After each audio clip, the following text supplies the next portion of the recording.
Hello, and welcome back to Science 2.0. That is to say, this science is off the charts. Tonight, we talk about the battle between creation and science, which varies a bit depending on who you ask.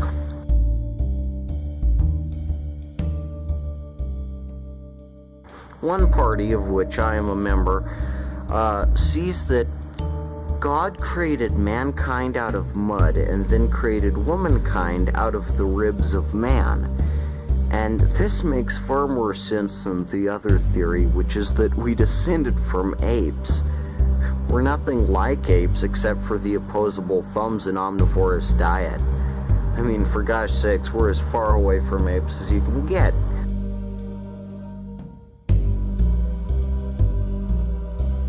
We're not monkeys, which is why several smart people, such as Dr. Ben Carson, Trump's only black friend, have said that Darwin was inspired by the devil, much like the protagonist of the play Faust, featuring a devil, Metropolis, and his evil devil friend, Beetlejuice.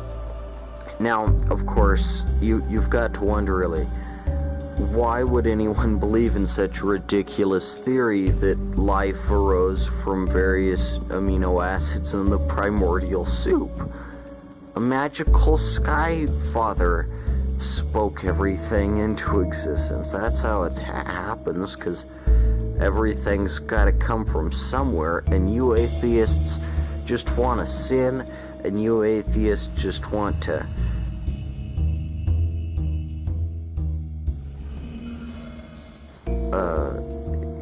murder, because without God, there's no such thing as morality. I bet you've never heard that before, right? My arguments are very strong, and you've never heard them before, and you can't fight them, because my arguments are just so great. That's how Science 2.0 rolls. But anyway,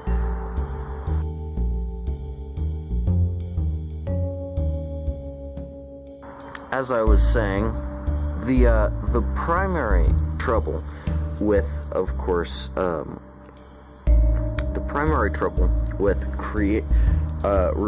evolution is that in the 20s it was illegal to say that evolution was a fact because it wasn't proven, because the Bible is a lot more reliable, because it has stuff about turning people into pillars of salt and stuff. So they sued this teacher who had been teaching the evil devil-inspired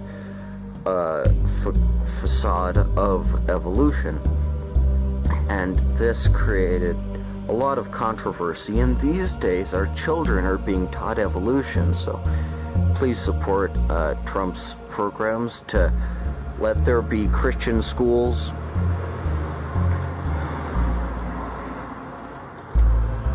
I am going to send all my children to a Christian school where they will be taught that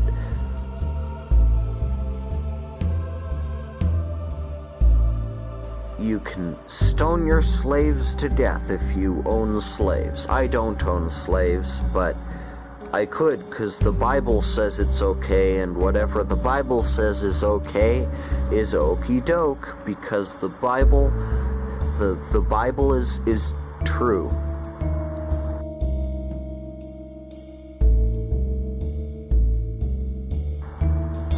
The Bible is hotsy-totsy. Now, a quick 15-second thing. Am I crazy? Some have asked if this is a show with a crazy person. And the answer is, no, I'm not crazy. Okay, thanks for listening. Now, back to the topic at hand, evolution. Now, some say that they've found the bones of some caveman, but what I say is, all the cavemans are actually just hairy people who lived before Noah collected about 20 people and used them to create the 7 billion people that now inhabit the earth, because he was a hunk and he had lots of sex with his own family and the other people on the ark, because God said it was okay, because he had to repopulate the earth. And then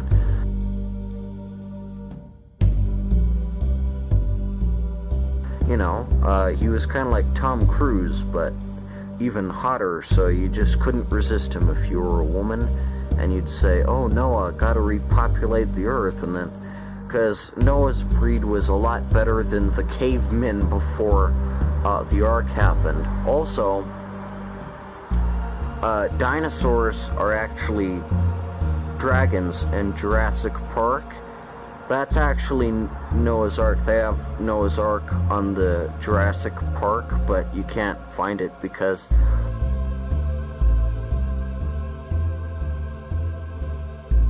all the cars that are in front of it block you from accessing it. Now, recently, one of the most thoughtful and incredible debates ever happened. This was between Bill Nye, the crazy bow tie skinny lunatic, and Ken Ham, the warm fuzzy Australian dude who's totally right and denied the existence of things like rocks and trees that are more than 5,000 years old. And Ken Ham gave such compelling arguments for the magic sky father that I was swept away by them. And Bill Nye,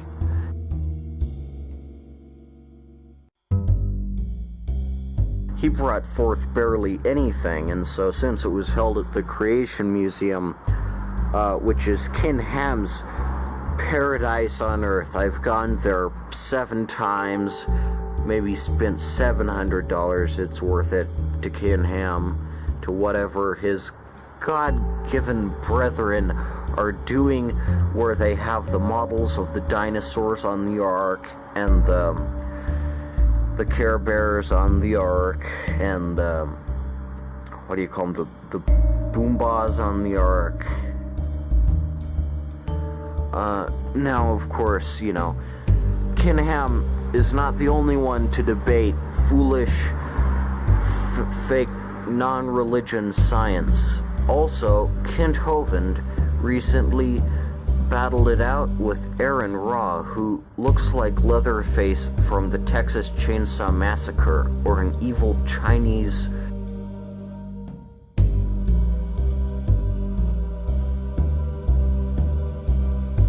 emperor, so I don't like him, but I sure like Kent Hovind.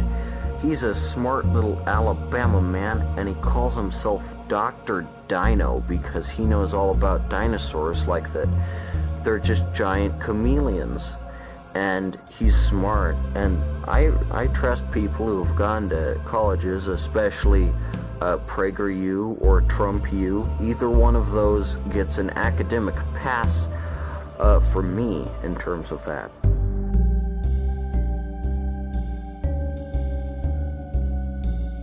Now, Darwin, of course, has no proof of this. As Vice President Mike Pence pointed out some time ago, he said, Darwin's theory of evolution is just a theory, so let's have the theory that, life started out in 7 days, and there were 2 people and some animals and a serpent that had legs, and then the woman ate the apple, so she and her naked husband were exiled from a garden that was essentially a paradise, and so Mike Pence is also a great crusader against lies and falsehoods and whatnot, and ignorance, and in addition to that, you've just got to credit the fact that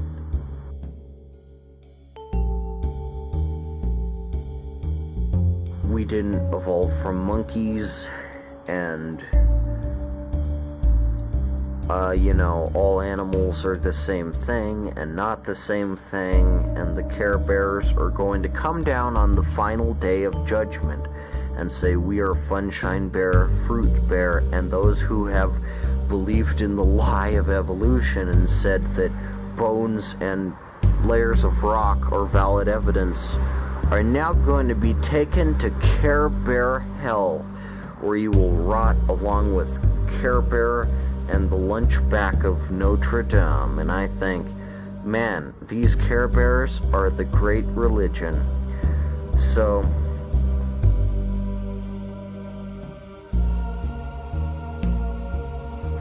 I'll end this video with the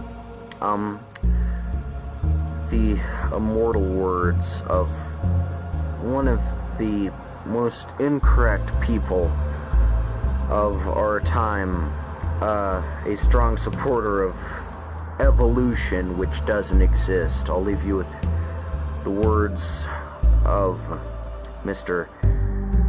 Sean Cowles. Thanks for watching. I'm down your butt.